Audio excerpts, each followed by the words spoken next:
크신 아버지 이런 거룩하사 주님 나라 임하시고 뜻이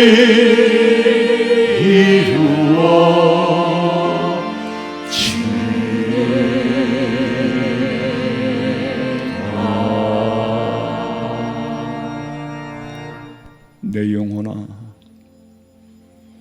네가 어찌하여 낙심하며 어찌하여 내 속에서 불안해하는가? 너는 하나님께 소망을 두라.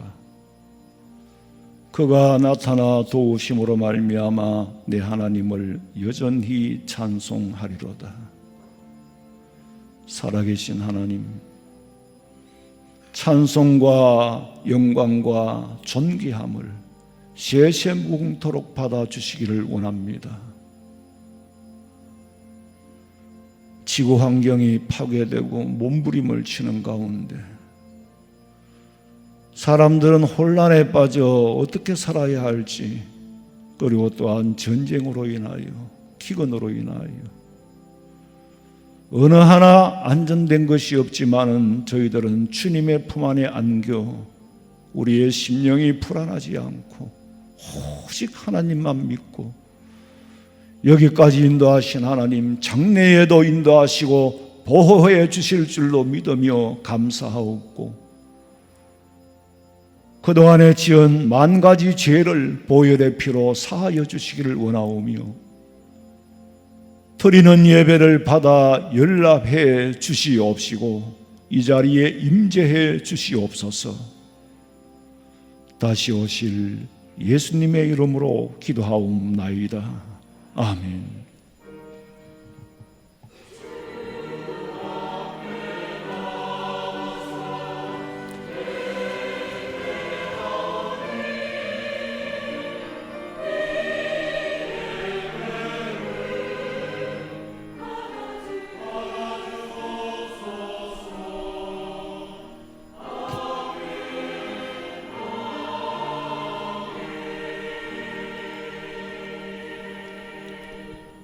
전능하사 천지를 만드신 하나님 아버지를 내가 믿사오며 그 외아들 우리 주 예수 그리스도를 믿사오니 이는 성령으로 잉태하사 동정녀 마리아에게 나시고 본디오 빌라도에게 고난을 받으사 십자가에 못 박혀 죽으시고 장사한 지 사흘 만에 죽은 자 가운데서 다시 살아나시며 하늘에 오르사 전능하신 하나님 우편에 앉아 계시다가 저리로서 산자와 죽은 자를 심판하려 오시리라.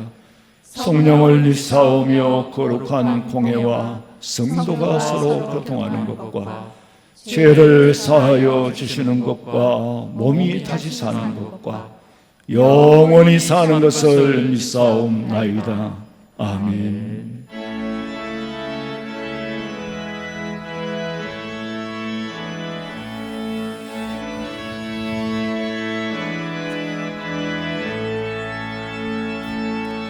빛나고 높은 보좌와 그 위에 앉으신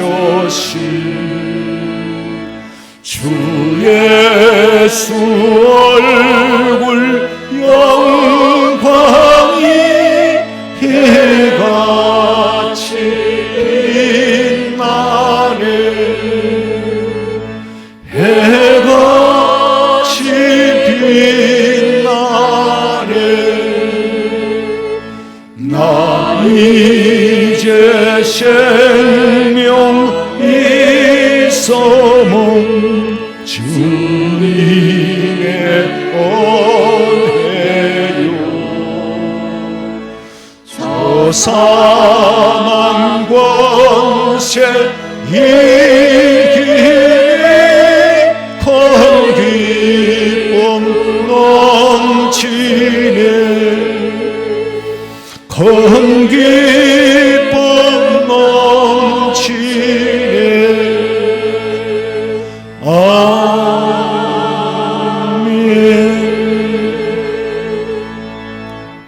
여호와여, 내가 주께 피하오니 내가 영원히 수치를 당하게 하지 마소서.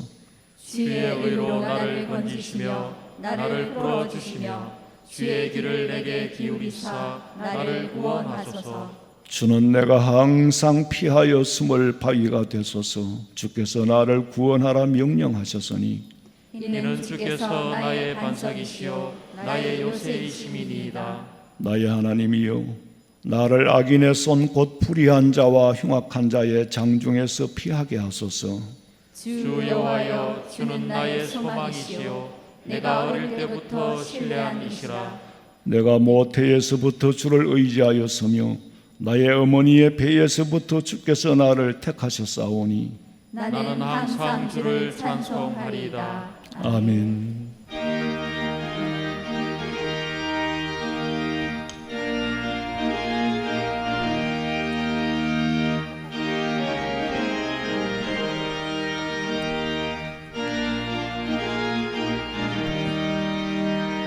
구원으로 인도하는 그 종 잠줘보며 생명으로 인도하는 그 길은 참 험하니 우리 몸에 있는 거더러운 죄짐을 하나 없이 벗어놓고 힘써서 들어갑시다. 구원으로 인도하는 그 문은 참들어나 영생으로 인도하는 그 생명길 갑시다. 이 세상에 많은 사람 큰 문으로 들어가 넓은 길로 갈지라도 멸망으로 끝나니 세상의 땐 부귀영화 모두 내어버리고 주의 말씀 순종하며 그 생명길로 갑시다. 구원으로 인도하는 그 좁은 문 들어가 영생으로 인도하는 그 생명길 갑시다. 구원의 문 열렸으니 주의 공로 힘입어 주저 말고 들어가서 생명길로 갑시다. 구원의 문 닫힌 후에 돌아가고 싶으나 한 번 닫힌 구원의 문 또 열려지지 않으리. 구원으로 인도하는 그 좁은 문 들어가 영생으로 인도하는 그 생명길 갑시다.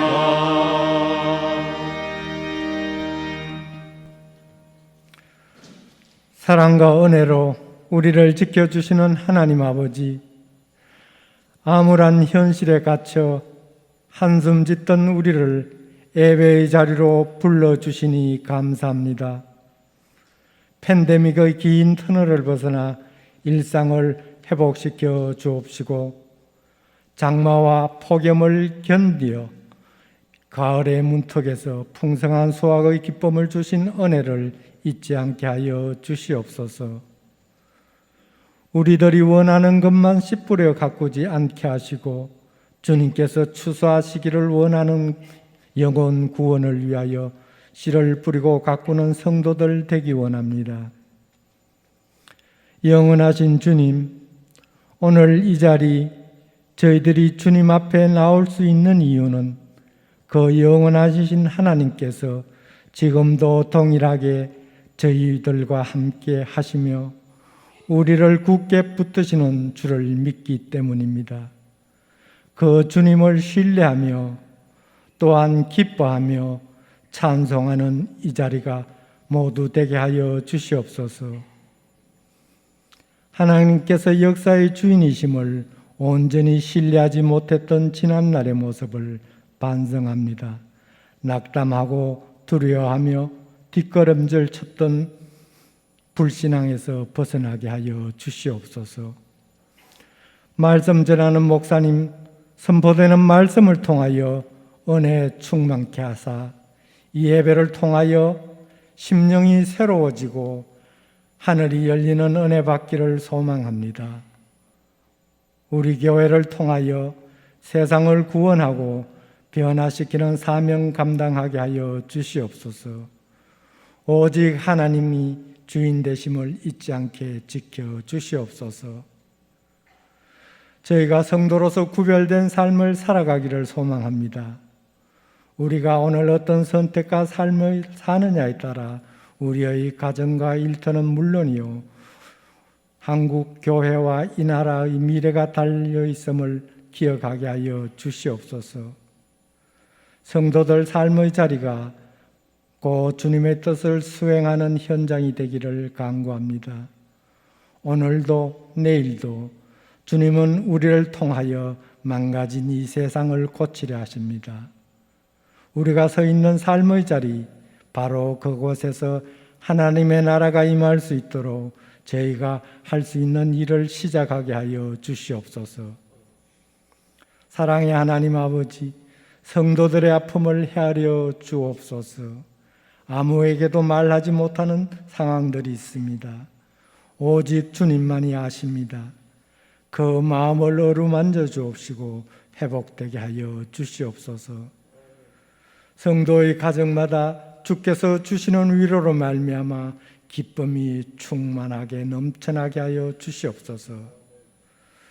우리 사회가 자유, 인권, 공정, 통합의 가치를 기반으로 국민 모두가 행복하고 화합하며 자유와 평화가 넘치는 복된 희망의 나라로 새로워질 수 있도록 지켜 주시옵소서. 준비하여 드리는 사른 찬양대의 찬양을 기뻐 받아 주옵시고 온 성도들이 같은 마음으로 하나님을 찬양합니다. 우리를 구원하신 예수 그리스도의 이름으로 기도드립니다. 아멘.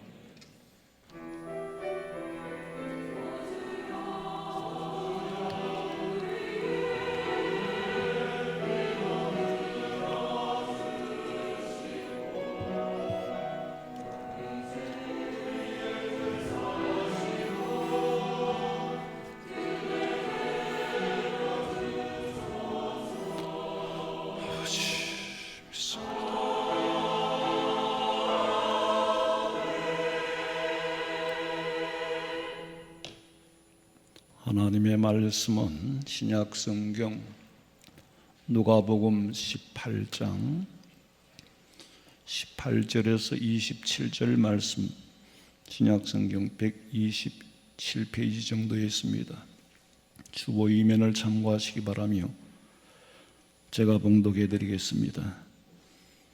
어떤 관리가 물어 이르되 선한 선생님이여 내가 무엇을 하여야 영생을 얻으리이까? 예수께서 이르시되 네가 어찌하여 나를 선하다 일컫느냐? 하나님 한 분 외에는 선한 이가 없느니라.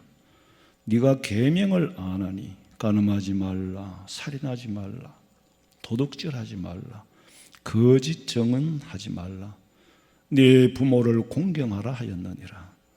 여짜오되 이것은 내가 어려서부터 다 지키었나이다. 예수께서 이 말을 들으시고 이르시되 네게 아직도 한 가지 부족한 것이 있으니 네게 있는 것을 다 팔아 가난한 자들에게 나눠주라. 그리하면 하늘에서 네게 보화가 있으리라. 그리고 와서 나를 따르라 하시니 그 사람이 큰 부자이므로 이 말씀을 듣고 심히 근심하더라. 예수께서 그를 보시고 이르시되 재물이 있는 자는 하나님의 나라에 들어가기가 얼마나 어려운지, 낙타가 바늘귀로 들어가는 것이 부자가 하나님의 나라에 들어가는 것보다 쉬우니라 하시니 듣는 자들이 이르되 그런즉 누가 구원을 얻을 수 있나이까? 이러시되므로 사람이 할 수 없는 것을 하나님은 하실 수 있느니라. 아멘. 준비하신 예물 드리겠습니다.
처음으로 오셔서 등록하신 분을 제가 소개해 드립니다.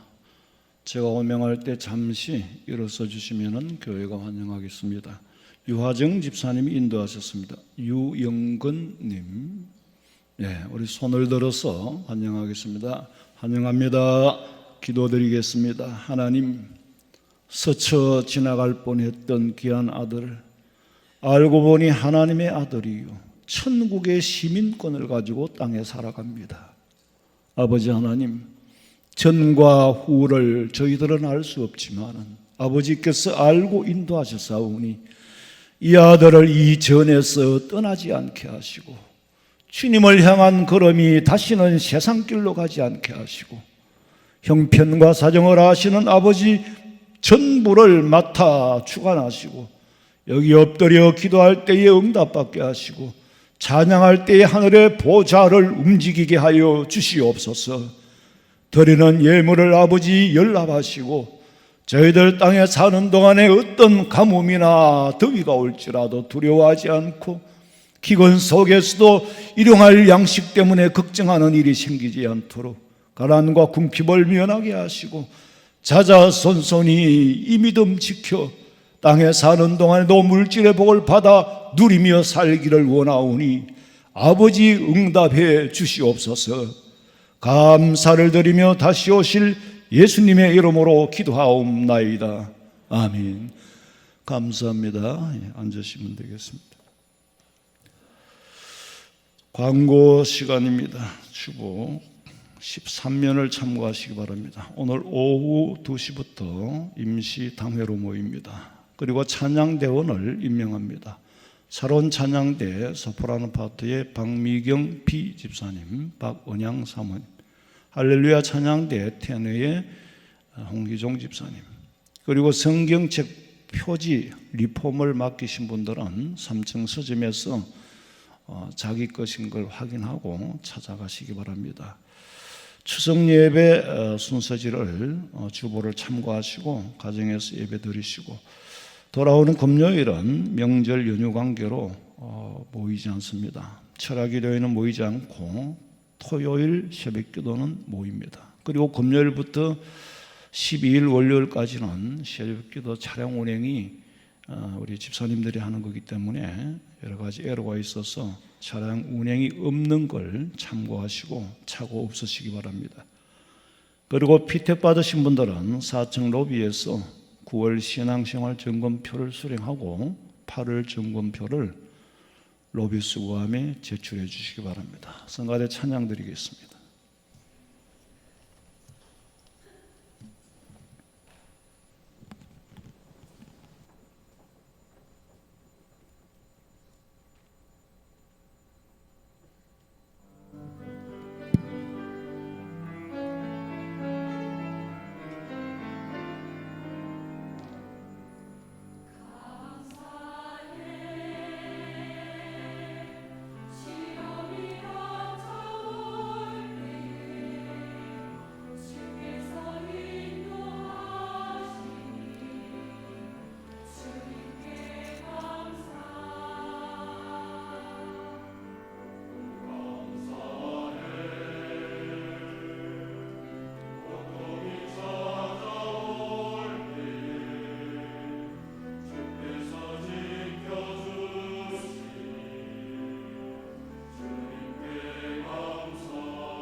참 세상은 정치, 경제, 사회, 문화 어느 하나도 안정된 것이 없는 지가 오래됐고 거기다 이제 지구 환경이 몸부림을 칩니다. 잘 아시잖아요. 어디에 뭘 의지하고 어디를 기대하고 살아야 될지, 우리가 살 길은 오직 예수님 한 분 이외에는 없는 줄로 믿으시기 바랍니다. 오늘 성경에 예수님을 찾아온 이 부자는 관원이라고 그랬어요. 이 관원과 예수님의 대화를 듣고 들어보면은 많은 생각이, 많은 질문이 생깁니다. 아마 이 사람이 관원이라고 하는 걸 보면은 아마 사내들인 공회원이 아닌가. 당시에 이스라엘은 로마의 식민지 백성이었기 때문에 큰 정치는 로마가 하는 거고, 그 대신에 공회가, 우리로 치면 국회가 있어요. 이스라엘의 국회는 정치적인 문제 외에 유대 사회에 자잘구리한 그런 시민법을 정하기도 하고 또 유대 종교 재판을 하기도 하고, 그러니까 유대인으로서 관원이라고 하는 것은 사내들인 공회원 말고는 거의 관원의 자리에 들 수가 없어요. 뭐 세리는 엄밀히 말하면은 그냥 세금 앞제비들이죠. 네, 아마 관원이라고 하는 거 보니까 71명의 공회원 중에 한 명이 아닌가. 그러니까 이런 사람 정도 되면은 부를 축적할 수가 있어요. 세리들도 유대인들에게는 세금을 많이 거두어 가지고는 로마에 좀 바치고 중간에서 가로채잖아요. 세리들도 부자였어. 당시에는 세리들이 구역을 떼요. 입찰을 보는 거예요. 내가 달성분의 세금을 500만 원 거다 드리겠습니다. 하면 저 사람 나는 600만 원 거다 드리겠습니다. 근데 실제로는 800 거다가 200원 묻고 나머지를 로마에 바치는 거예요. 그러니까 유대 관원이나 세리들은 당연히 돈이 있을 수밖에 없어요. 부자지요. 이런 신분을 가진 사람이 예수님을 찾아와서 하는 말이, 예수님, 선한 선생님이요, 어떻게 해야 영생을 얻겠습니까? 물었어요. 그런데 사실은 이런 이 질문 자체가, 이 발상 자체가 전혀 어디서 이런 발상이 나올까? 예수님을 선한 선생님으로 보고 또 영생이신 예수님 앞에 와서 영생의 길을 찾고 있고 묻고 있어요. 이런 질문은 어떤 사람에게 나오느냐 하면은 예수님을 메시아인 줄 모르는 사람에게 나오는 질문이고, 그러니까 선한 선생님이라고 그랬잖아요. 절에 다니던 분이 교회 와서 그럽니다. 저보고 주지 목사님이십니까? 그러더라고요. 근데 네, 주지 목사입니다. 그러죠. 그렇게 말하는 게 아니요. 어떻게 교회 목사를 주지 목사라고 그럽니까? 이런 말하면 얼마나 민망하겠어요. 그러니까 예, 주지 목사입니다. 그리고 이제 사실은 교회에서는 이제 주직격인데 이렇게 설명을 하죠. 그리고 두 번째는 구원의 주체가 행위에 있는 줄로 알아요. 어떻게 하여야 영생을 얻을 수 있습니까? 영생이신 예수님 앞에, 예수님 나를 받아주시고 나를 구원해 달라고 부탁하는 것이 아니라 발상 자체가 어떻게 해야 구원을 얻을 수 있습니까? 행함에 있는 줄로 알아요. 이런 어이없는 질문을 하지만은 예수님은 뭐라고요?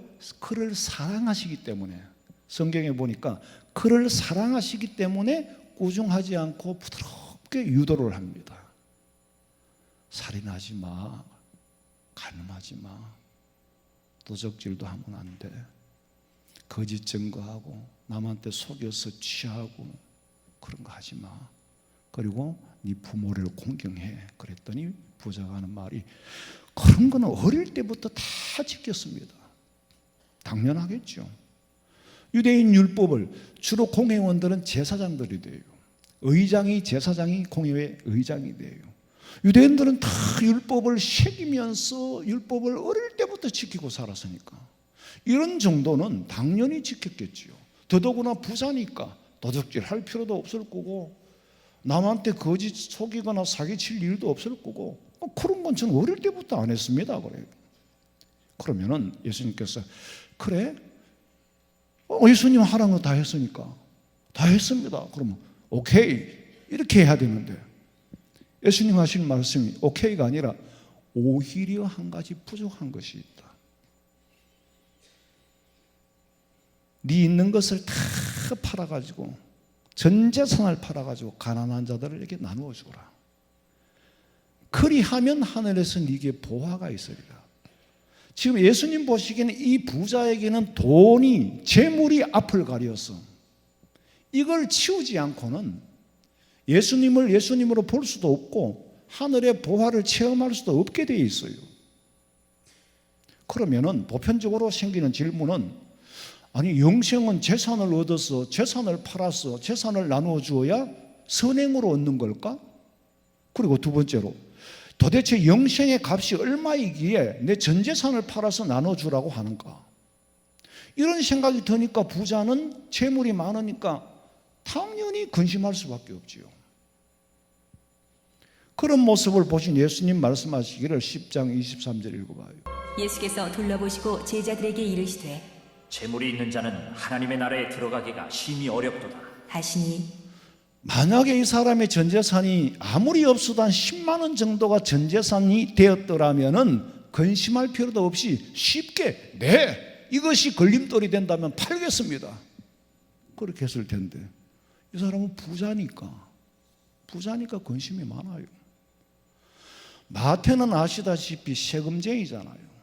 식민지하에서 세금 걷어가지고 중간에 횡령하고 착복하고 마태는 부자였어요. 그렇지만 예수님께서 야, 너 내 제자가 되려면은 그거부터 팔고 와 그런 말은 안 했어요. 마태는 예수님의 제자로서 거듭난 사람으로 주님이 줄을 준 줄 아니까 팔아서 나눠주라고 할 필요가 없고 그런 말을 들을 이유도 없어요. 그런데 이 부자는 아직 성령으로 거듭나지 못했기 때문에 예수님을 주로 보지 못했다는 거죠. 예수님을 메시아로 보지 못했다는 거예요. 그러니까 돈이라는 게 조금만 있으면 이게 예수님이 보일 건데 너무 많으니까 예수님이 안 보이는 거예요. 가난한 사람들이요 예수님 만나기가 훨씬 쉬워요. 왜? 내가 가진 게 없으니까 예수님이 엄청 커 보여. 내 앞에 가리는 게 없어 그냥. 그런데 부자들은 태산 같은 이 물질이 하나님과 나 사이를 가리는 거예요. 거듭나지 못한 이 부자는 예수님의 속성을 모르니까 예수님의 말귀를 알아듣지 못해서 근심이 생긴 거예요. 예수님의 말씀은 말귀를 알아듣지 못하면은 어떤 사람이 못 알아듣느냐? 성령으로 거듭나지 못한 사람은 말귀를 못 알아들어요. 예수님의 말귀를 못 알아듣는 사람은 예수님의 말씀마다 듣는 것마다 근심이야. 예수님은 우리에게 근심을 주러 오신 분이 아니에요. 그런데 영으로 거듭나지 못한 사람은 예수님의 말씀을 들을 때마다 듣는 것마다 근심이야. 얼른 들으면 재산을 팔아서 가난한 자들에게 나누어 주어라. 그러면 그 영생을 얻을 거다. 뭐 이렇게 듣는다면 오해할 소지가 충분히 있죠. 아니 돈 가지고 그럼 구원 받는 거냐? 재산 팔아서 구원 받는 거냐? 이렇게 오해받을 소지가 충분히 있음에도 불구하고 예수님은 바르게 가르치시는 거예요. 너 그 재물 때문에 영생을 보지 못하고 있으니까 내 생각에는 일단 내 시킨 대로 해. 팔아 없애. 내가 너한테 일일이 설명할 필요는 없어. 영생이신 예수님을 앞에 두고 다른 데 영생의 길을 묻는 건 질문이 잘못되니까 근심을 하지요. 질문이 잘못되니까 이 세상 사는 원리도 마찬가지예요. 진리를 모르고 살면은요 세상 돌아가는 게 전부가 근심이고 걱정거리예요. 그저께 우리 집 손녀가 왔는데 초등학교 2학년이에요. 그래서 내가 그래서 다은아 30년 40년 후면 말이야 육지가 바다가 될 수가 있어. 자꾸 바다가 물이 높아져서 바다가 된대. 그리고 한 80년 정도 지나면은 아마 멸망할지도 몰라. 그랬더니 걱정이 많네 그러더라고. 왜 그러니까 내가 사는 동안에 이제 멸망한다 하니까 걱정이지. 그래서 내가 아니야 걱정하지 마. 그럼 예수님이 오실 거야. 그럼 예수님이 오시면은 요새 뭐 일을 뺀다고 지금 막 걱정을 하고 있어요. 그 일도 안 빼도 되고 예수님이 오시면은 학교도 안 가도 되고. 여러분 이 아이가 성경을 모르니까 진리를 모르고 원리를 모르니까 성경의 예언대로 돌아가면은 걱정인 거예요. 그런데 우리는 빨리 성경의 예언이 이루어져서 빨리 인류가 멸망하고 다시 새하늘과 새 땅이 오기를 기다리잖아요. 마치 믿음이 이 어린아이의 수준에 머물러 있는 사람은 성경의 예언대로 돌아가는 게 두려워요. 무서워요. 그러나 성경의 진리를 알고 거듭난 사람은 다음 세상을 이미 보고 있어.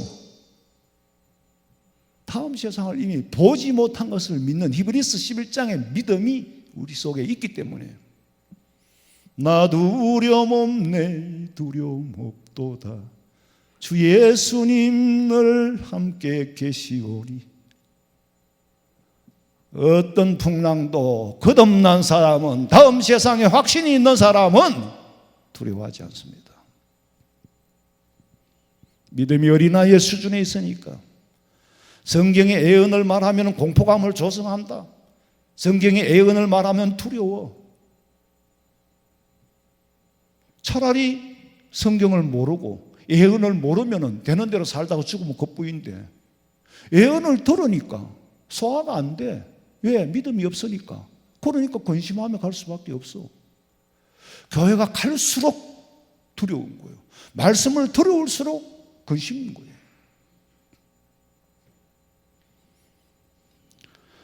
천국은 어떤 자의 것이냐? 마치 진주를 사러 찾아다니는 보화를 찾는 자와 같다. 진주를 좋아하는 진주에 미친 사람이 진주를 찾아다니는 거예요. 근데 내 마음에 드는 진주를 찾았어. 이거 파세요. 그러니까 팔겠다고. 그럼 얼마를 줘야 돼요? 값은 정해지지 않았다고. 당신 갖고 있는 게 뭐냐고. 자동차 있습니다. 그거 팔어. 그거밖에 없어? 집도 하나 있습니다. 그거 팔어. 그거밖에 없어? 적금도 좀 있습니다. 그것도 팔어. 다 팔어. 아니 이거 얼마인데 이걸 다 팔으란 말입니까? 사기 싫으면 그만둬. 액수가 정해진 것이 아니라 전 재산을 팔아서라도 진주를 사고 싶을 만큼 진주의 가치를 아는 자에게는 단돈 10만 원에게도 준다. 다만 전부를 해야 된다. 100억을 가진 사람도 99억 가지고 살려고 하면 안 팔어. 차라리 10만 원 주겠다는 사람한테 팔어. 왜? 이 사람은 전 재산이니까. 뭘 의미합니까? 진주의 가치를 아는 자에게 주겠다는 거예요. 구원은 돈 주고 사는 게 아니에요. 구원의 가치를 아는 자에게. 예수님이 십자가에 피 흘려 대신 우리에게 구원을 주시는데 구원의 가치를 아는 자는 구원에 전적으로 매달리게 되어 있어요. 구원이 보이지 돈이 보이는 게 아니에요. 구원과 영생의 가치를 아는 자에게는 예수님께서 생명을 값으로 주고 산 구원을 우리에게 어떻게? 값 없이 주십니다. 마가복음 10장 25절에 약대가 바늘 끼러 나가는 것이 부자가 하나님의 나라에 들어가는 것보다 차라리 쉽다. 여러분 낙타가 바늘 끼고 어떻게 들어가겠어요? 못 들어가죠. 그런데 부자가 천국 들어가는 것보다는 그게 쉽다는 거예요. 보편적으로는 여러분 가난한 사람이 돈을 더 좋아하고 돈을 더 의지할 것 같지만요 아니에요. 사실은 부자가 훨씬 더 재산을 의지합니다. 돈이 많으면 많을수록 더 그걸 의지해요. 가난한 사람은 돈이 없으니까 살아갈 일은 걱정은 돼요. 내일 아침 양식거리가 없고 내가 덜 앉을 방이 하나 없으면은 걱정은 되지만은 그것이 큰 근심으로 남지는 않습니다. 왜? 걱정은 지나가면 다 별 볼 일 없어요. 우리가 걱정한 것이 실제로는 5%도 안 일어납니다. 걱정했던 일도 다 지나갑니다. 제가 걱정했던 일이 다 지나왔어요. 근데 만약에 근심거리가 있다면 이건 평생 안고 살아야 돼. 근심거리하고 걱정거리하고는 문제가 다릅니다. 가난한 사람은 부자들보다 가난을 잘 이겨내요. 근데 부자들은 가난해지는 것은 상상도 하기 싫은 거예요. 돈이 많은 사람은 내가 지금 가진 재산보다 줄어든다는 것은 상상하기가 싫은 거예요. 가난한 사람에게 10만 원은 부자들한테 1000만 원보다 더 큰 돈이죠. 그렇지만은 영생을 얻는다면 가난한 사람은 그걸 그대로 다 투자합니다. 부자가 더하다는 소리요, 또 정말 그래요. 정말 제가 살면서 느끼고 경험해 보면은요, 부자들이 훨씬 더 해요. 절대로 나눠주거나 남에게 베풀지 않습니다. 가난해질까봐 더 두려워하는 거예요. 그게 부자가 가지고 있는 근심이에요. 지금 이 자리에 계신 성도들 중에도 믿음을 잃으면 죽을 것 같은 사람이 있고, 저는 가진 게 없어서 그런지 몰라도 하나님 믿음 잃으면 죽을 것 같아요. 근데 부자들은 믿음 잃는 것보다 재산을 잃으면 죽을 것 같아요. 둘 중에 하나입니다. 여러분은 어디에 속합니까? 이거는 하나님의 말씀을 기준으로 드리는 거기 때문에 내가 정하는 게 아니라 여러분 스스로가 자유용히 돌아보세요. 지금 내가 가진 재산의 분량이 늘어난 만큼 믿음이 줄어들지는 않았는지 자로 재을 수는 없지만은, 만약에 여러분이 가난하고 어려웠을 때에 하나님 앞에 매달리고 처음 받은 은혜, 처음 받은 사랑을 잃어간다면은 그 사람은 이미 부자의 신분에 속한 거예요. 내 마음속에 재산의 분량만큼 믿음이 자리를 차지하고, 정말 믿음은 자리가 좁아지고 있어. 자, 우리 그림을 한번 봅시다. 이거는 재산의 양을 그린 도표가 아니라 믿음의 비율, 마음을 그린 도표입니다. 자, 어떤 부자들은, 이 부자는 돈이 10만 원이다 100만 원이다 가 부자가 아니에요. 성경이 말하는 부자는 재물을 95% 믿고 사는 사람. 믿음은 밑바닥에 깔렸어. 발바닥에 밟히고 있어. 그런데 가난한 사람의 마음은 돈이 1000억이 1조가 있어도 그거는 밑바닥이고, 나 그거 의지하고 안 살아. 95%를 믿음으로 의지하고 사는 거예요. 내가 1000억이 있어도 이거는 하나님이 거두어가면 이런 순간이 없어지는 거고, 여기는 변하는 가치가 항상 있는 게 아니야. 내가 늙고 나면 1조를요 한 번도 내가 마음대로 쓰지도 못해. 병원에 누워있어 보세요. 누가 움직여주나? 결국은 내 거 안 됩니다. 부자의 마음속에는 믿음이 5%예요. 그럼 여러분은 지금 부자입니까? 가난한 사람의 마음입니까? 재산이 얼마냐를 묻고 있는 게 아니에요. 재물의 가치라는 것은 상대적인 거잖아요. 상황에 따라 변하기도 하고 없어지기도 하지만 믿음의 가치는 절대적인 것이라서 영원히 변하지 않습니다. 절대적인 것과 상대적인 것을 분간을 못하고 착각을 하니까 영생과 재물 사이에서 저울질을 하고, 자율주의의 선봉자였던 아담처럼 하나님의 말씀이 옳을까 사탄의 말씀이 옳을까라고 저울질하다가 타락했잖아요. 저울질하면요 결국에는 불을 선택하지 믿음을 선택하기 어려워요. 왜? 재산을 포기하기가 그렇게 어렵다는 거지. 그래서 성경에 예수님이 사람은 할 수 없지만 나는 할 수 있다. 하나님이 재산 거두어 갈 수 있어요. 그리고 믿음의 눈을 뜨게 하는 거예요. 근데 대부분의 사람들은 이게 재물의 양만큼 믿음이 줄어든다는 거죠. 예수님께서 부자의 기준은 1000억을 가진 사람이다, 10억을 가진 사람이다 기준을 정하고 말씀하신 게 아니에요. 단돈 10만 원을 가졌더라도 그것을 10만 원 때문에 믿음이 줄어든다면 그 사람은 신분이 부자의 신분에 속하는 것이고, 1000억을 가지고도 거기에 가치를 두거나 거기에 절대적으로 가치를 제공하지 않는 사람, 그런 사람은 천억이 있어도 예수님 앞에 너 팔아서 가난한 사람들에게 나눠줘 이런 말을 들을 필요도 없고 하실 이유도 없습니다.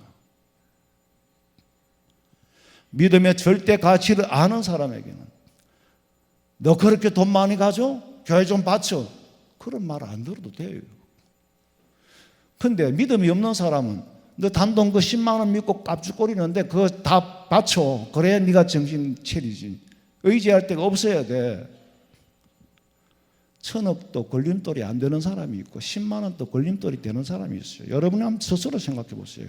여러분이 처음 믿었을 때, 이전에 가난했을 때에 그 간절했던 믿음이 아직도 그대로 유지되고 있는지, 여러분이 시련과 연단 속에서 하나님 앞에 간절히 기도하던 그 애절한 마음이 살아남아 있는지, 그러면 그 사람은 가난한 사람이에요. 그런데 돈 좀 벌었다고 나도 모르게 재산의 양만큼 믿음이 줄어든 사람은 부자에게 속하는 거예요. 아, 그러면 나하고는 아무 상관없네? 왜? 나는 예수님을 돈보다 더 귀하게 여기니까. 정말로 그럴까요? 여러분이 처음 믿고 처음 가난할 때 믿음을 잃지 않고 지금 그렇게 간절함을 유지하고 있습니까? 우리나라가요, 국민적으로 보편적으로 그렇지 않아요. 자, 1980년대 초까지만 해도요, 한국교회 성도들의 기도는 하나님의 마음을 울렸고, 기도원마다 금요일마다 산천초목을 붙잡고 기도를 하면은요, 산천이 울렸어요. 그런데 그렇게 간절했는데, 제가 이번에 쉬면서 옛날에 드나들던 기도원을 지나가 보니까 간판조차 없어졌어요. 기도원에는 벌써 옛날에 제가 갔을 때 거미줄을 치고 있고, 한국교회 성도들은 라오디게아 교회와 같이 차지도 않고 덥지도 않고 뜨뜻미지근해져 가고 있어요. 왜? 경제가 성장했기 때문에. 그것이 여러분 우리 개개인에게 미치는 영향이 이미 받고 있잖아요. 내가 교회를 여러 군데 다니면서 보니까 예배 순서가 다 달라요. 교회마다. 사제의 시간입니다. 하는데 사제하는 사람은 목사 혼자뿐이야.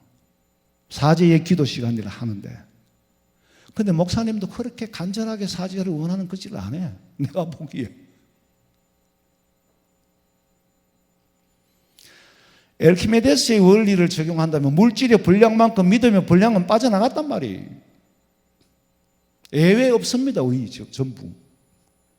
왜 우리 교회가 시작할 때 목표가 초대교회로 돌아가자고 했느냐 하면은 우리 교회가 시작할 때 이미 80년도 초반에 부터 그런 게 경제가 성장하니까 우리 교회가 개척되어질 그때 이미 한국교회는 초대교회의 모습을 잃어버렸습니다. 그래서 초대교회로 돌아가야 된다. 사람들이 물질 문명에 멀미를 하고 있어요. 너무 많아가지고. 우리가 돈에 치우쳐 사는 동안에 성경의 예언이 무시되고 수많은 징조를 하일리 법칙에 의해서 보여주지만은 종말의 징조로 보지 않아요. 제가 다녀보니까 교회마다 하나님 코로나를 거두어 가주세요. 우크라이나 전쟁을 끝내주세요. 내가 우리가 그런다고 끝날까? 그런다고 코로나가 끝날까? 제가 2년 전에 2년 전에 말씀드렸어요. 3년 가까이 되네요. 이거 쉽게 거두어 갈 거 아니다. 왜냐하면 전염병이 아니라 온역이기 때문에. 우리가 근데 우리 죄 때문에 코로나가 왔습니다. 우리 죄 때문에 물질 문명 때문에 지구 환경이 파괴되고 인간의 잘못된 예수님을 알지 못하는 사람들의 사상이 전쟁을 일으키고 있습니다. 이렇게 하는 데는 하나도 없어요. 얼마나 인본주의가 됐는지, 우리의 필요에 따라 하나님을 부르고 하나님은 우리의 필요에 따라서 맞춰주는 그런 분이 아니에요. 제가 옛날부터 말씀을 드리지요. 창고에 양식을 쌓아두고 살지만은 마치 내일 아침에 양식거리가 없는 자인 것처럼 기도해라. 그게 쉽지는 않겠죠. 진짜 없어야 그렇게 기도하지. 놔두고 그렇게 기도하겠어요? 그래서 믿음 잃기가 쉬우니까 믿음 잃지 말라고 양식이 없는 자인 것처럼 기도해라. 돈이 있지만 하나도 없는 자인 것처럼 기도해라.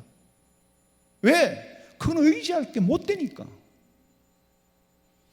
제가 전도사 때 새벽 기도를 마치고 사실 아침 양식거리가 없어요.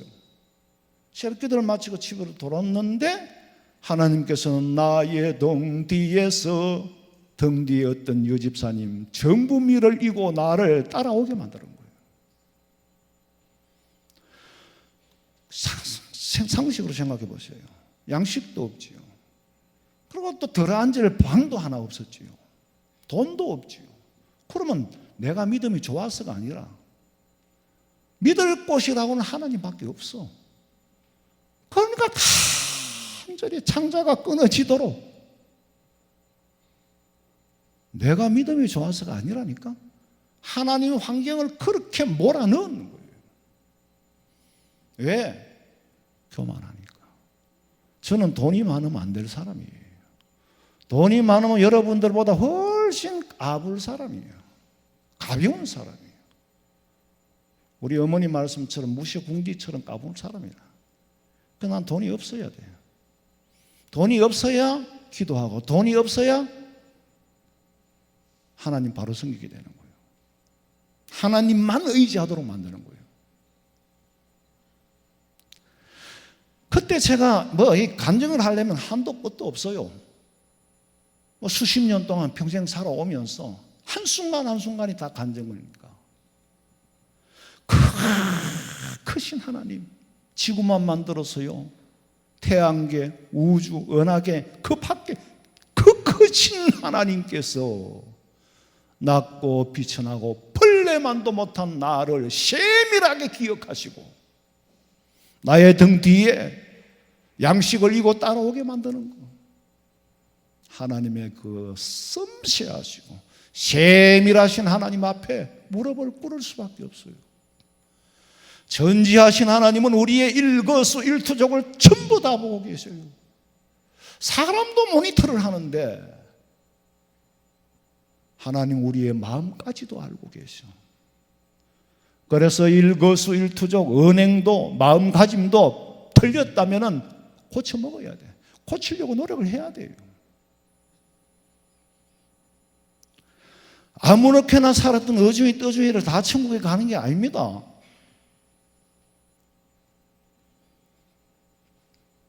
수십 년을 믿는다고 하면서 실상은 아직도 복음의 영역에 완전히 들어오지 못하고 두 마음을 품고 사는 사람, 같은 자리, 같은 교회, 같은 신앙생활 하는 것 같은 아니에요. 제가 보기에 전부 다릅니다. 여러분 학교에 담임 선생님은 학생들이 30명, 40명, 50명이 돼도 선생님 눈에는 다 읽혀집니다. 이 아이의 학습 태도는 어떻고 학습 능력은 어느 정도이고 이 아이의 사고는 어떤 마인드를 가졌고 담임 선생님은 다 알고 있어요. 하나님 모르실까? 고난 가운데서도 받은 은혜를 고백하며 삶 속에서 누리고 사는 사람이 있는가 하면은 말로는 상투적으로 하나님의 은혜지요라고 말하지만 실상은 은혜 받은 사람의 마음이 아니야. 은혜 받은 사람으로 살고 있지도 않아. 이런 사람은 신앙이 죽었어. 죽은 신앙생활에는 삶의 변화가 없어요. 죽은 신앙생활 속에는 능력이 나타나지 않습니다. 날마다 하나님의 능력을 체험하고 사는 사람에게 변화가 일어나고 변화가 일어나는 사람에게 능력이 있고 그래서 이 믿음 잃지 않는 거예요. 자기 혼자만의 믿음의 세계관을 따로 가지고 있는 사람, 그러면서 잘 믿는 줄로 착각하는 사람, 이런 사람의 실체가 언제 드러나느냐? 주님의 심판대 앞에서 알곡과 쭉정이, 곡식과 가라지, 양과 염소, 이 모든 조합이 이방인의 세계에 있는 것이 아니라 교회 안에 있다 그랬어. 교회라는 구성원 안에 있다 그랬어. 아예 이방인과 비교하는 게 아니에요. 예수님의 말씀은 이방인은 밖에 있습니다. 예수님의 말씀은 예수를 믿는다고 쫓는다고 하는 우리에게 주어진 말씀이에요. 이 안에 가라지가 있고 양과 염소가 있다 이 말이에요. 여러분 한 자리에 앉아 TV 코미디를 보지만은요, 그 코미디 프로그램을 보면 막 우리는 웃고 낄낄거리는데 한 자리에 앉아 같은 텔레비를 보면서도 한국 정서를 모르면 코미디가 웃기는 게 아닌 게 돼요. 한국 문화를 모르니까 어떤 상황에서 저렇게 하면 우리는 막 웃잖아요. 근데 이방인들은 안 웃어요. 같은 나라에 같은 정서를 갖고 있지 않기 때문에. 성령으로 거듭나지 못한 사람은 교회에 와서 앉아있지만은 하나님의 백성으로 누리는 삶을 누리지 못하고 오히려 불편한 거예요. 성령으로 거듭난 사람, 베드로가 고백하기를 영생의 길이 주께 있는데 우리가 어디로 가겠습니까? 우리가 누구에게 가겠습니까? 베드로와 같은 신앙을 고백하는 부자였다면은 재산을 팔아라, 나누어 주어라 그런 말 할 필요도 들을 필요도 없습니다. 예수님은 근심을 주는 분이 아니에요.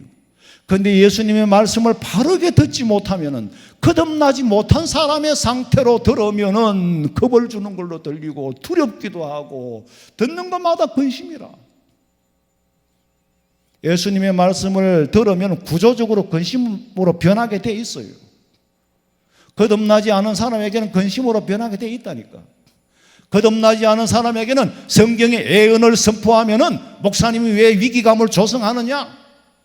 그렇게 들릴 수밖에 없어. 그런 사람이 거듭나지 못한 사람이라는 거예요. 똑같이 논해서 잘하기는 해요. 언론 보기는 비슷해요. 내가 나를 봐도 내가 거듭난지 안 난지 비슷해. 이파리도 비슷해. 여러분 깨어 건신하고 정신 차려야 될 때예요. 예수님께서 괜히 부자 앞에서 부자를 난감하게 만드는 분이 아니에요. 헌금을 드리는 것은 약속된 복을 주시기 위한 방편이지 구원의 조건이라고 말씀하신 적이 없습니다. 고린도후서 9장 7절 읽어봐요. 각각 그 마음에 정한 대로 할 것이요 인색함으로나 억지로 하지 말지니 하나님은 즐겨내는 자를 사랑하시느니라. 11조는 죄사함 받게 드리는 구원의 구약시대의 제물이 아닙니다. 목사라는 작자가 성경을 모르니까 지금은 신약시대에 왜 11조가 필요하냐? 11조는 원래부터 제물이 아니었어요. 제사와는 상관없이 드리라 그랬어. 아브라함 때부터. 왜? 하나님의 것을 하나님의 것인 줄로 아는 자에게 복을 주시기 위한 축복의 통로로 열어주신 거예요. 말라기 이전에 아브라함 때부터 복 받고 살도록 가르쳐준 길이라 그 말이에요. 그러니까 거듭난 사람은 하나님의 말씀을 들으면 기뻐하면서 드리지만은 거듭나지 못한 사람은 근심이 되는 거예요. 교회를 건축할 때 침이 되지 않고 기쁨이 되게 해달라고 기도했어. 어제 제가 내부에 치니까 나하고는 아무 상관없는 맞는 내용도 있고 안 맞는 내용도 있더라고. 화원생명교회는 교회를 건축하면서도 한 번도 성도들에게 헌금을 작정시킨 일이 없다. 그 내부에 한번 쳐보세요. 뭐 유튜브하고 쫙 연관단을 치면 그거 다 나와요. 근심이 되면 안 되잖아요. 그게 제 기도의 제목이었어요. 여러분들에게 건축하면 물질에 부담을 줄까? 그런 근심을 안 주려고 노력을 했어요. 그 예수님이 주는 정신이 아니잖아요. 영안이 어두운 사람이 변하는 재산의 가치와 변하지 않는 절대적인 구원의 가치를 분별을 못하니까 영생을 택할 거냐 재산을 택할 거냐 영생과 재물 사이에 왔다 갔다 저울질하는 그 자체가 근심인 거예요. 만약에 부자에게 재산을 팔아서 나누어 돈으로 영생을 얻는다고 하셨다면 이건 잘못된 거죠. 예수님이 그럼 십자가를 질 필요가 없잖아요. 우리의 구원은 예수님이 십자가에서 내 죄를 대신하여 지불해 주셨기 때문에 받는 것이고, 재물을 팔아라는 것은 그 십자가의 도를 아는데 장애물이 되니까 팔아서 나눠주라는 거예요. 그를 믿는 자는 멸망치 않고 영생을 얻으리라. 인간이 돈에 대한 애착이 얼마나 끈질긴지 돈에 자기 목숨을 맡길지언정 목숨을 빼앗겨도 돈은 안 내나. 재물의 맛을 본 사람은요, 재물에 중독이 돼가지고 천국을 사모하지 않습니다. 롯의 처와 같이. 그러니까 약대가 바늘기로 지나가는 게 차라리 부자가 천국에 들어가는 것보다 쉽다. 세상의 재물이라는 것은 절대적인 가치를 가진 게 아니잖아요. 하룻밤 사이에 빌딩이 빈집이 돼가지고 폐가가 될 수도 있고 잿더미가 될 수도 있고 말세가 될수록 부자들의 근심은 장난이 아니에요. 앞산이 내게 아니니까 얼마나 감사한지. 저기 내 거라면 신경 써서 잠도 못 자. 아파트가 한 100채 정도 있으면 좋을 것 같은데 골치가 아파 명대로 살 수가 없을 것 같아요.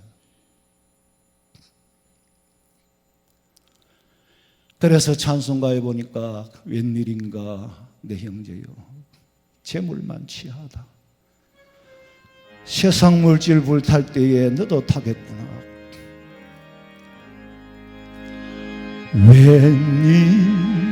웬일인가 내 형제여 재물만 취하다. 세상 물질 불탈 때에 너도 타게. 한 번 더 웬일인가 내 형제여 웬일인가 내 형제여 재물만 취하다. 세상 물질 불탈 때에 너도 타겠구나.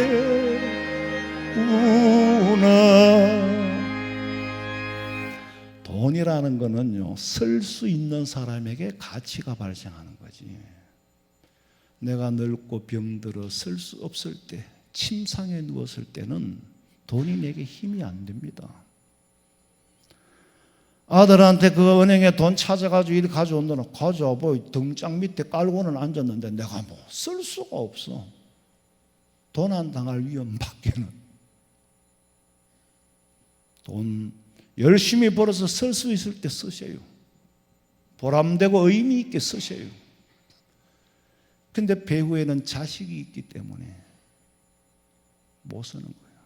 근데 그거 물려줘가 자식이 부자 되지는 않습니다.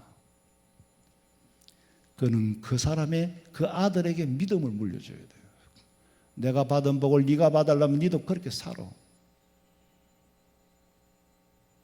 돈이라는 것은 상대적이라 그랬잖아요. 건축을 할 때는 벽돌 한 장 값이요 금값이라. 귀해. 다 하고 난 다음 벽돌을 자꾸 싣고 오면은 침이라. 돈이라는 것은요 생명이 있고 살아 있습니다. 나이 드신 분들이 돈 많이 놔둬놓고 못 쓰는 이유가 바로 그거예요. 돈 없으면 죽을 거 없고 또 실제로 쓸래봤자 힘도 없고. 우리가 예수 믿는다고 하면은 예수님의 나라에 들어가야 돼요. 그 나라에 들어가지 못하니까 맨날 겉도는 거예요. 예수는 믿는 것 같은데 이건 뭐 믿는 건지 안 믿는 건지 겉도르고 있어. 한국 문화를 느끼려면은 한국 사람이 되어서 한국 문화 안에 들어와 버려야 돼요. 근데 맨날 제주도에서 왔다 갔다 배만 타고 밖으로 빙글빙글 돌았다가 어쩌다가 군산에 한번 내리고 어쩌다가 부산에 한번 내리니까 대한민국 정서도 모르고 이 나라 백성이 안 되는 거예요. 주여 주여 하는 자마다 다 천국에 들어갈 것이 아니라 내 아버지의 뜻대로 행하는 자라야 천국에 들어간다. 어주의 떠주의 같은 사람 다 들어가는 게 아니에요. 그 목사님 저같이 어주의 떠주의 같은 사람, 저도 어주의 떠주의예요. 그런데 성령 받고 나니 성령이 오셨네, 성령이 오셨네, 내 주에 보내신 성령이 오셨네. 어주의 떠주의 같은 나에게 성령이 오셨네. 인간적으로 똑똑한 사람을 두고 말하는 것이 아니라 어주의 떠주의는 차지도 않고 덥지도 않는 성전 바닥만 밟고 왔다가는 교회 안에는 들어왔으나 주님 만나지 못하고 가는, 교회의 비린내만 맡고 가는 사람, 오늘 이 자리에 같이 예배하지만은 주님 안에, 주님의 나라에, Thy kingdom come, 주님이 다스리는 그 나라가 오면은 그 하나의 다스림을 받아야 되는데 아직도 갈팡질팡하니까 이런 사람이 어중이떠중이에요. 천국은 오직 확신을 가진 자가 들어가지 아무나 들어가는 게 아니에요. 저 같은 어중이떠중이 같은 사람도 성령 받고 나니까 주님의 다스리는 나라에 들어갈 수밖에 없고 체험을 하게 할 수밖에 없고, 이를 알게 한 것은 네 혈육이 아니요 하늘에 계신 네 아버지라. 아버지 나를 사랑하시니까. 미국 사람도, 한국에 태어난 사람은요, 미국 사람 핏줄을 가졌지만 한국어를 안 배워도 한국말을 하고 한국 문화를 따로 안 배워도 한국 문화를 누리게 되는 거예요. 하나님의 나라도 성령 받고 거듭나면 하나님의 나라를 누리게 되는데 거듭나지 못하니까 교회는 댕기지, 죽도록 40년 50년 댕기는데 거듭나지를 못해. 거듭난 체험이 없어. 하나님의 나라 밖에 있는 거예요. 오늘 이 자리에 한 곳에 계시지만은 하나님의 영역 밖에 있는 사람과 영역 안에 있는 사람 둘로 구분이 됩니다. 요한복음 3장 3절. 예수께서 대답하여 이르시되 진실로 진실로 내게 이르노니 사람이 거듭나지 아니하면 하나님의 나라를 볼 수 없느니라. 여러분, 종말이 가까운 이때에 사는 여러분의 눈에는 예수님이 어떤 분으로 보입니까? 선생님 정도로 보입니까? 거듭난 사람은 예수님은 나의 메시아로, 구세주로 확실하게 믿게 되고 교회의 문화에 대한 거부감이 생기거나 전혀 교회 생활이 어색하지 않고 하나님의 말씀이 꿀과 같이 달고, 거듭나지 못하면 전부 들을 때마다 근심이요, 듣는 것마다 비판거리요. 오늘 목사님 설교가 이랬니 저랬니 리메이크나 해사고,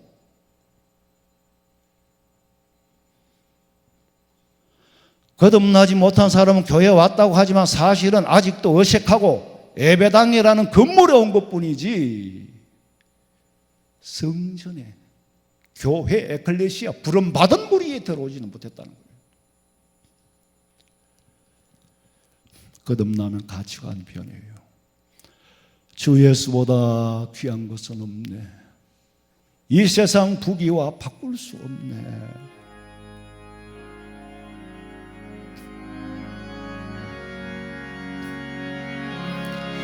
주 예수보다도 귀한 것은 없네. 이 세상 부귀와 바꿀 수 없네. 영축을 내 대신 돌아가신 그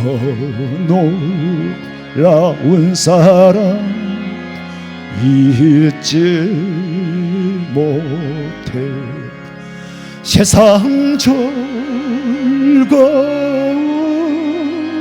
다 버리고 세상 자랑 다 버렸네. 주 예수보다도 귀한 것은 없네. 예수 밖에는 없네. 거듭난 사람은 예수님의 품에 안기고 싶어 미쳐. 근데 어정쩡한 사람은 늘 갈등해. 야고보서 5장 3절에 읽어봐. 너희 금과 은은 녹이 슬었으니 이 녹이 너희에게 증거가 되며 불같이 너희 살을 먹으리라. 너희가 말세에 재물을 쌓았도다. 저축하지 말라는 말씀이 아니에요. 돈을 하나님보다 더 귀한 자리에 두지 마라. 돈을 하나님보다 더 앞자리에 두지 마라. 돈에 대한 애착이 하나님에 대한 애착보다 더 크게 가지지 마라. 고린도후서 6장 2절 우리 다 같이 읽습니다. 이러시되 내가 은혜 받을 때에 너희에게 듣고 구원의 날에 너를 도왔다 하셨으니 보라 지금은 은혜 받을 만한 때요 보라 지금은 구원의 날이로다. 할렐루야. 우리 성도들은 지금 어느 때인지 영안을 뜨고 성령의 음성을 듣고 때를 분별하며 곤두박질 치고 혼란 속에서도 믿음을 지키고 오직 천국의 소망을 가지고 오직 주님 오실 날만 기다리며 주님 앞에 설 날을 기다리며 사시기를 주님의 이름으로 축원합니다. 다시 오실 예수님 말씀 마지막 때의 때를 분별하라고 했는데 아직도 영안이 어두워 세상이 우리의 마음과 생각과 삶 자체가 소용돌이 치는 세상에 빠져들어 버렸습니다.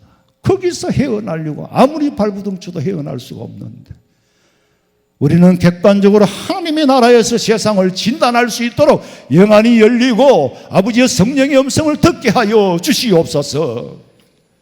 다시 오실 예수님의 이름으로 기도하옵나이다. 아멘.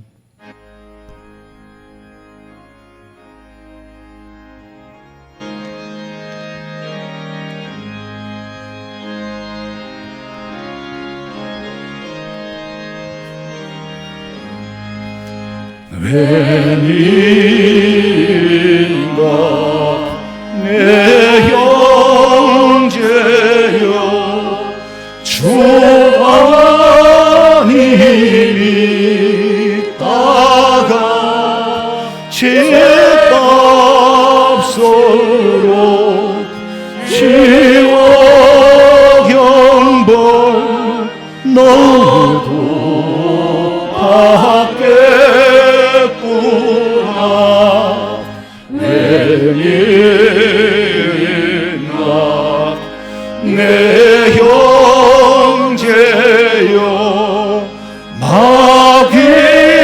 마귀만 쫓다가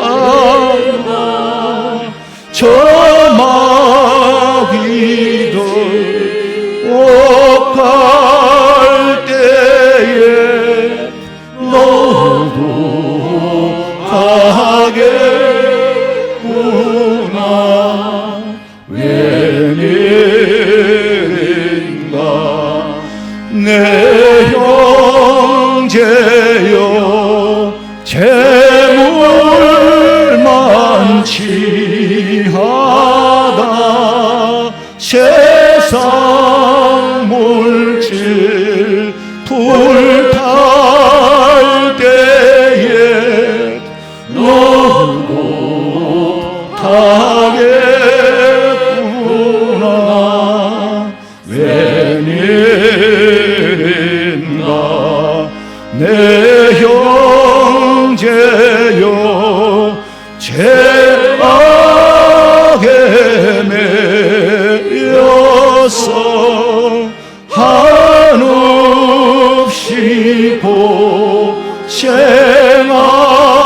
고생하는 거 참 못 보겠구나. 사랑하는 내 동포여 주께로 나오라. 십자가에 못 박힌 주 너를 사랑하네. 지금은 우리 주 예수 그리스도의 은혜와 하나님 우리 아버지의 그 만극하신 사랑과 성령의 위로하심과 교통하심이 주의 말씀을 듣고 근심하며 돌아가는 자가 아니라 기뻐하며 돌아가고 기뻐하며 돌아올 수 있기를 원하는 우리 성도들의 머리 위에 가정과 직장과 사업장과 자녀들의 앞길 위에 지금으로부터 영원토록 함께 있을지어다. 아멘.